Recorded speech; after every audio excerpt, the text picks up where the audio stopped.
Want to know the insecurities that sabotage entrepreneurs' ability to attract sales? Want to know what sends up red flags directly and indirectly to a potential buyer, a possible customer? I'm going to clue you in right now. Hi, I'm Stacey Storino, and I've been an entrepreneur for 25 years and a content marketing for conversions business coach for the last 10 of those years.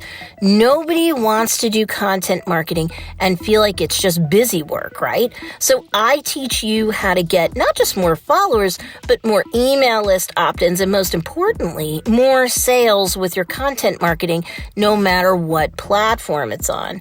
And if that is the sort of assistance that you need, I'm going to ask you to click that subscribe button right now before we move on. So let's get into it. You can worry or you can sell. You can't do both effectively. This is nearly always an issue that crops up with my students. They're too worried about everything, about seeming too pushy when they run a sale, about giving away too much for free in their relationship marketing content. And then they don't realize how much that shows up in the content they create, or they don't appreciate how much it hampers their desire to create content. So no wonder they end up engaging in self-sabotage and they won't even create in the first place. I get it.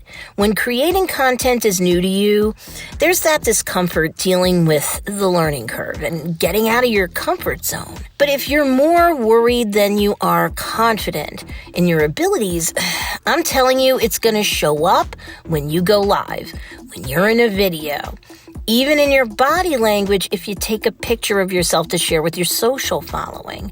People pick up on it and they're turned off. You can underestimate how much a potential customer can read from your body language when you go live or you're in a video. When you doubt yourself and you're overcome with worry about marketing and selling, it really does show. This can manifest in terms of you wondering if your business's offerings are good enough to attract sales. You're running the risk of turning off potential sales by being more worried about you when you should, as an entrepreneur, be worried about them, your ideal customer. They want to get out of pain and into pleasure, and your offerings are the solution for them to do exactly that. The more you get into your head and feel these kinds of doubts, the less natural you're going to feel about creating content.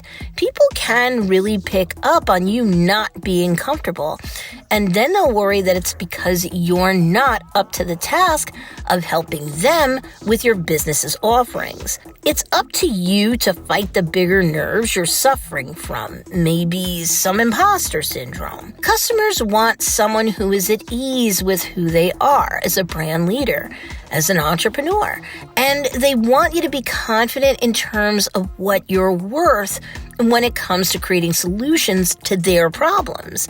The moment you start giving into doubt and worry is the moment you'll start undermining yourself and your business. Make eye contact or it's a turnoff. Seriously, I mean it. Do not have profile photos, icons, banner images, or any content on any of your platforms where you're not confidently facing the camera and smiling right at it like it's a person you're super happy to see. I know you're not seeing anyone in real life, but still, you never get a second chance to make a first impression. And if the first impression you give someone in any of that sort of material, any live stream, any video, anything, is that you can't look them in the eyes, that will sabotage your ability to gain their trust.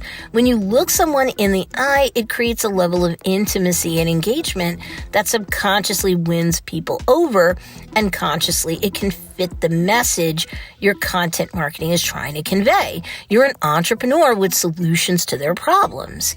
You know what you're talking about. You care about your ideal customer, all of the members of your niche.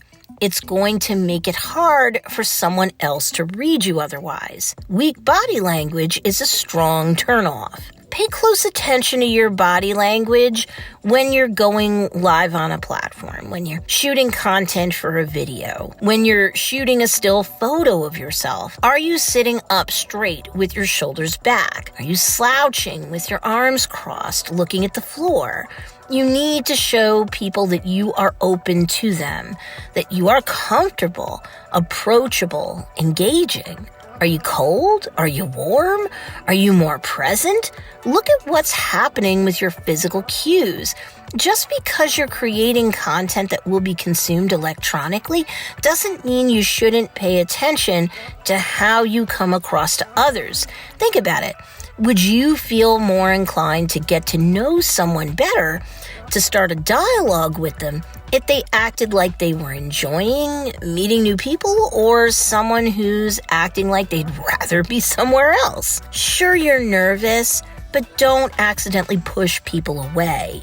If you're going live, for example, don't turn to the side so that your shoulder or shoulders are facing the screen and your audience, as opposed to your chest. Your shoulders should be back and your chest should be open to the camera, even if you're shooting a video and not going live, so that you're directly addressing the viewer and you're more likely to be making good eye contact with them too. No awkward body positioning. It creates a strange kind of vibe if you're kind of angled away, not facing the camera.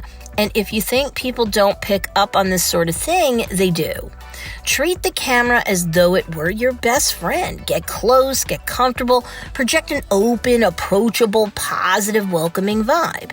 That will go a long way towards creating a great know, like, and trust factor with your audience. Putting yourself down puts others off. When you're overly self-deprecating, it doesn't come across as funny. It comes across foul, like a song 3 notes off to those who aren't in your head. You'll feel nervous and you'll make self-deprecating comments about yourself. And when you catch yourself doing that, do your best to shake it off. You don't want to seem too full of yourself, and I get that. But going too far in the other direction is overcompensating, and people need you to be confident as a business owner. As a brand leader, even if your business model isn't that of a coach, that's fine. Still, when you think in the moment you're being funny, your audience isn't likely thinking that. They're thinking you're not 100% comfortable, so either you're a fake guru or you're nervous because something's wrong with you, your offerings, and they're not buying. Some nervousness is normal. Just fight the bigger nerves and focus on who you are helping, not yourself. Me is dull. The About page on your website, a blog post that you write, a video or live stream where you're giving your credentials or telling the creation story having to do with your brand and business, it must be brief. It needs to give a 60-second elevator pitch as to who you are and what your qualifications are.